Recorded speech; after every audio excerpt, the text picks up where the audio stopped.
Mana, yan ang ating pag-aawayan ngayong araw na ito. Isang pamanang bahay ang pinag-aalitan ng magkapatid.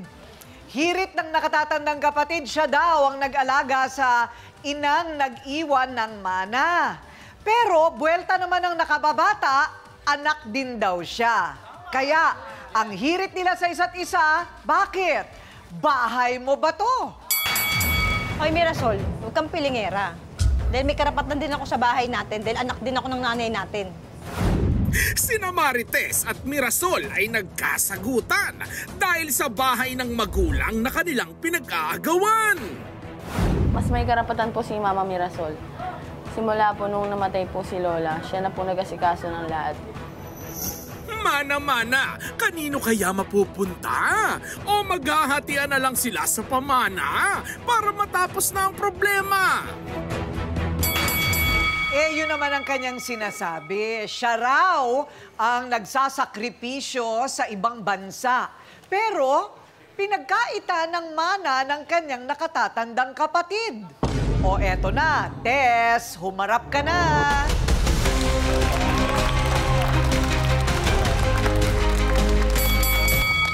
Hello, Tess. Saan ka naman nag-ibang bansa? Sa Saudi po. Saudi. Anong trabaho mo doon?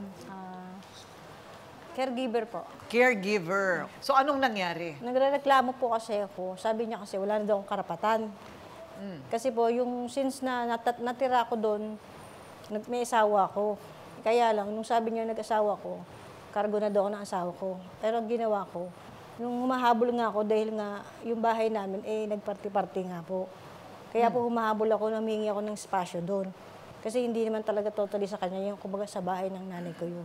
Hindi sa kanya. Ayun, okay. So, bale, ilan kayong magkakapatid? 6 po kami lahat. 6. So ngayon, ilang tao ang nakatira, ilang pamilya ang nakatira ngayon sa bahay na yan? Wala, since po ngayon, nakatira doon is 3 yung kapatid kong nakatira na ngayon. Plus po yung isang anak niya doon sa bahay na yun. Bali ako lang po yung nawala doon, tsaka isa pang kapatid kong babae. Pero ang pagkakaalam ko kasi dyan, si Attorney Lorna na rin nagpaliwanag dati, na kung ano man ang iniwan ng magulang, hati-hati Attorney Lorna? Hati-hati dapat equal ang lahat ng magkakapatid. Pero kung walang last will and testament, kasi sa mana, meron tinatawag na free portion.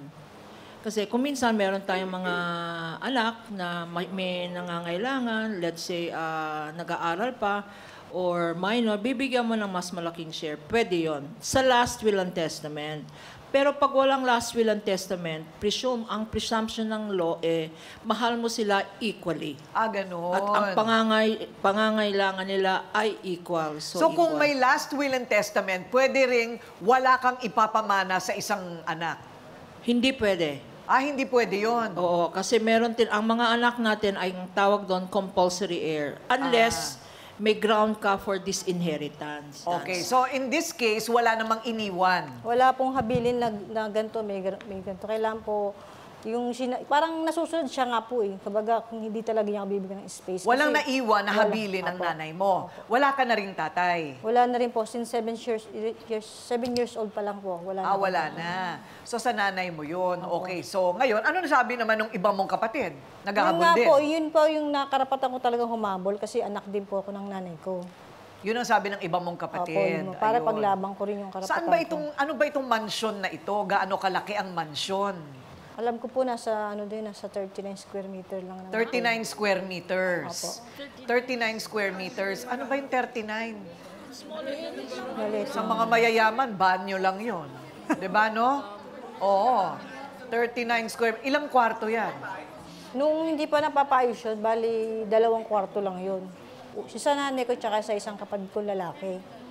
Tapos yung sa isa bunso kong kapatid nasa baba. Bali nandun po ako sa gitna. Sa tabi ng kwarto ng nanay ko. Ayun. Kaya, Ito ba'y nasa loob ng isang building o sa lupa? sa lupa po lang. Sa lupa. Okay. Saang lugar ito? Sa Tangos po. Sa Nabotas. Sa Navotas. Okay. Dati ka na daw pinalayas Yes po. ng nanay mo. Pinalayas po ako dahil burin sa ate ko. Bakit ka nga pinalayas? Anong dahilan? Yun nga po, siguro inggit sa akin dahil nga maganda ako sa kanya. Mas maganda ka sa kanya. Oo. Teka muna, sandali. Bakit ka pinalayas ng nanay mo? Anong dahilan daw? Hindi ko nga rin po alam sa dahilan sa kanya kasi nga, yun nga parang kinakampihan siya ng nanay ko tsaka yung ate ko. Kasi siya daw yung ulirang anak. Paano nyo naman paghati-hatian yung 39 square meters? Pagka binenta, hati-hati. Magkano naman lang yun? Hindi ko alam eh. Oo, tapos kung ipaparenta naman, hati-hati kayo sa kikitain ng renta. Pwede rin. Ayaw mong ipaubaya na lang sa kanila? Eh, kasi darating din po ang panahon na, siyempre po may asawa ko, o in case na mawala yung asawa ko, wala na akong habol doon. Oo. Kumbaga, para sa sarili ko, pwede ko rin ibigay sa anak ko yun. Kasi yung anak ko lang naman po ang nawala doon ng, kumbaga, ng representative na pagiging religyoso. Parang ganun po. Speaking